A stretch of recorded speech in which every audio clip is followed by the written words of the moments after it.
В эфире новости, в студии Марфирина Алексеева. Здравствуйте. В начале выпуска об основных темах. Сегодня в Амге состоялось долгожданное событие – ввод механизированной котельной в стадион. Учащихся Берджилгистяхской школы готовят к работе в сфере судостроения. Подробнее о профориентационной работе. Авиакомпания «Полярные авиалинии» присвоили имя Февронии Малгиной вертолету Ми-8. Феврония Малгина – мать 20 детей.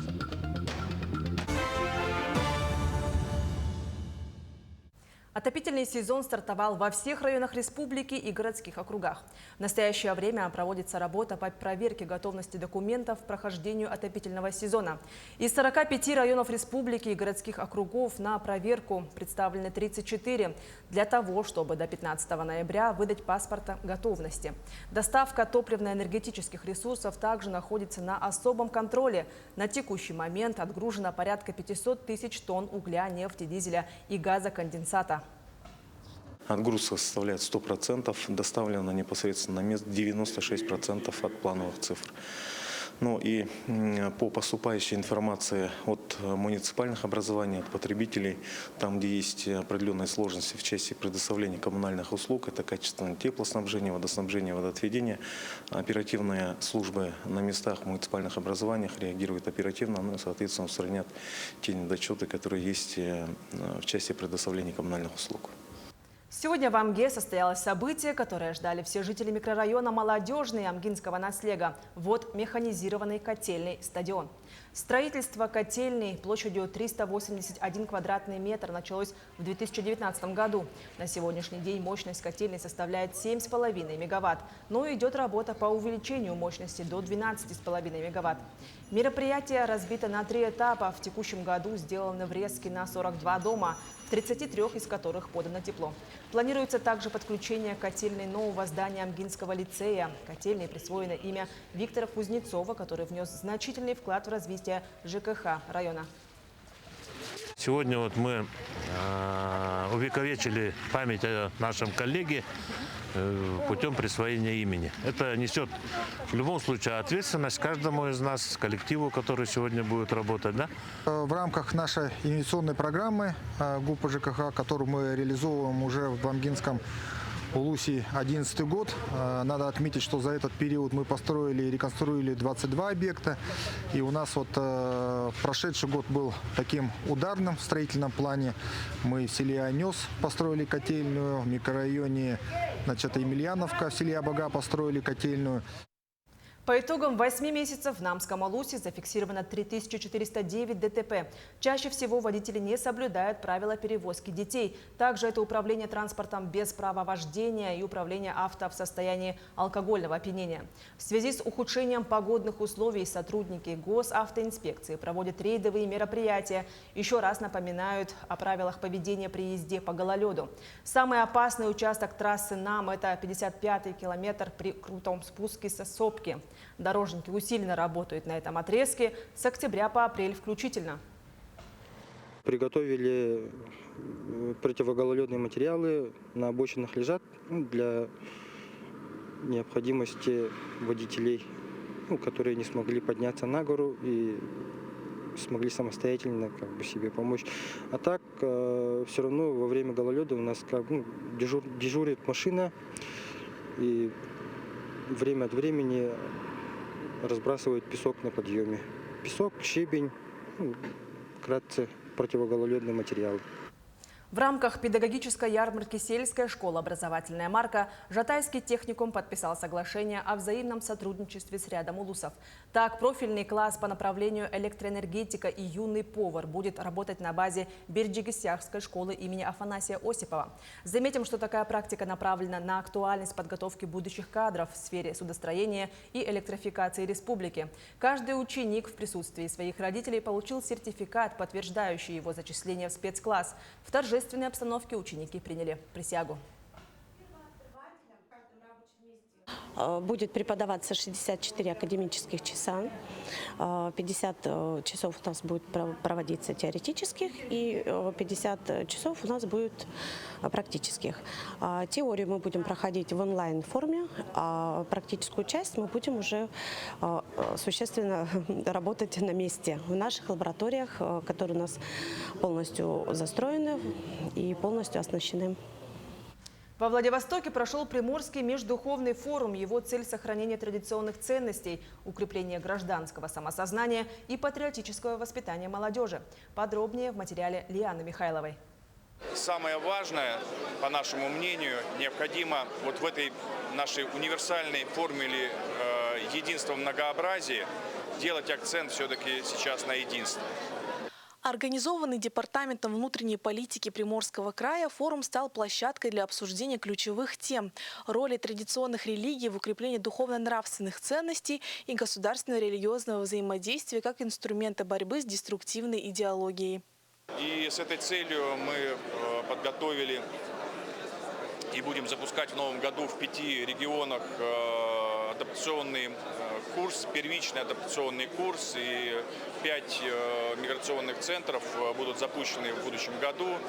Мы только начинаем эту работу, но уже достаточно много критики для того, чтобы люди, как правило, с плохим образованием, из инокультурной среды, приезжая сюда, испытывают огромный стресс и познакомились с основами административного, уголовного, миграционного законодательства, с правилами поведения в нашем обществе, с нормами, с региональной спецификой. В мероприятии приняли участие руководители федеральных и региональных органов власти, а также эксперты в области религиозных и межконфессиональных отношений, включая делегацию Дома дружбы народов имени Алексея Елисеевича Кулаковского, чья деятельность сосредоточена на межнациональных проектах. Выступал у нас губернатор Приморского края и руководитель ФАДНа России, который привел замечательные цифры сидящей молодежи в данной аудитории. Какие у нас провокационные работы проводятся со стороны зарубежа. И обязательно затронули тему у нас специальной военной операции, какая поддержка идет для наших ребят и как они благодарны на сегодняшний день поддержке нашего государства, президента Российской Федерации и всех руководителей, которые находятся в нашем регионе. Форум прошел в рамках государственной программы Приморского края «Патриотическое воспитание граждан» при поддержке Федерального агентства по делам национальностей. Лиана Михайлова, Владивосток. Авиакомпания «Полярные авиалинии» присвоили имя Февронии Малгиной вертолету Ми-8. Решение о присвоении имени матери героя принадлежит лидеру Лиги женщин города Якутска Марине Силкиной и члену общественной организации Антонине Титовой. Мероприятие приурочено к Республиканскому дню матери. Феврония Малгина – мама 20 детей, из которых выжило только 7. 2 дочерей и 5 сыновей. Сыновья погибли, выполняя свой священный долг перед Родиной. Старший сын воевал на фронтах Советско-финской войны, а остальные 4 сыновей участвовали в Великой Отечественной войне. До конца своей жизни Феврония Малгина надеялась, что хотя бы один из ее сыновей остался жив. Это имя моей бабушки родной. Она присвоена в 2022 году. И решением коллектива акционерной компании «Полярные авиалинии» во главе с генеральным директором Семеном Викторовичем Винокуровым я, конечно, искренне благодарен этой компании Елисея Семена Викторовича. Сегодня в Якутской республиканской клинической больнице представили барельеф бессменному руководителю Николаю Васильеву. Он руководил больницей 31 год. В должности главного врача Николай Николаевич внес неоценимый вклад в социально-экономическое развитие республики. Им проделана работа в улучшении и модернизации материально-технической базы. На сегодня клиническое отделение с круглосуточным пребыванием пациентов на 580 коек функционирует в 5 корпусах. Присутствующие сегодня отметили также его депутатскую деятельность. Он являлся депутатом городской думы 4 созывов. Барельеф изготовлен силами его одноклассников. Доброе дело Николая Николаевича продолжается. Очень важно. В Хандыге, детской библиотеке, горнодобывающая компания организовала игровую зону. Это место притяжения всех юных читателей, где они не только читают, но и комфортно и полезно проводят свое время. В модельной библиотеке Тампонского улуса детская библиотека – место притяжения всех детей, от самых крохотных до ребят начальных классов и старше. Этим летом игровая зона была полностью переоборудована. Теперь здесь современные стеллажи, мягкие кресла и пуфики, ковровое покрытие, самые разные развивающие игры. В начале каждого нового учебного года библиотекари проводят экскурсии для дошколят и первоклассников. С прошлого года им пришла идея встречать своих юных читателей в образах мультгероев, чтобы оставить детям самые радостные впечатления от первой встречи с библиотекой. Когда приходят дети, они в первую очередь обращают внимание на наши яркие образы, и у них уже горят глаза, и они далее с удовольствием слушают о том, как мы рассказываем, что такое библиотека, где, на каких стеллажах находятся какие у нас книги, где разножанровые, также для малышей, для детей постарше. В уютной обстановке библиотеки можно не только взять книгу, но и пообщаться с друзьями, воплотить в жизнь оригинальные творческие идеи, поделиться новыми знаниями и умениями, провести время комфортно и полезно. Современная библиотека – это не только прочтение, но и интересный досуг. Мы пытаемся привлечь новых читателей разными новыми формами мероприятий.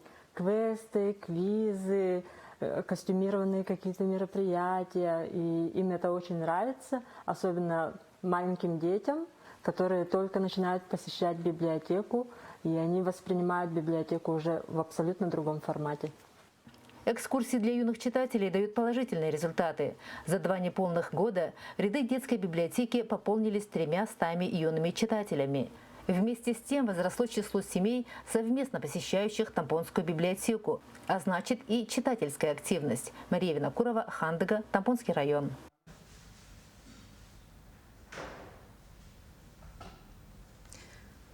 Наши корреспонденты продолжают следить за самыми актуальными событиями в республике. До встречи в эфире.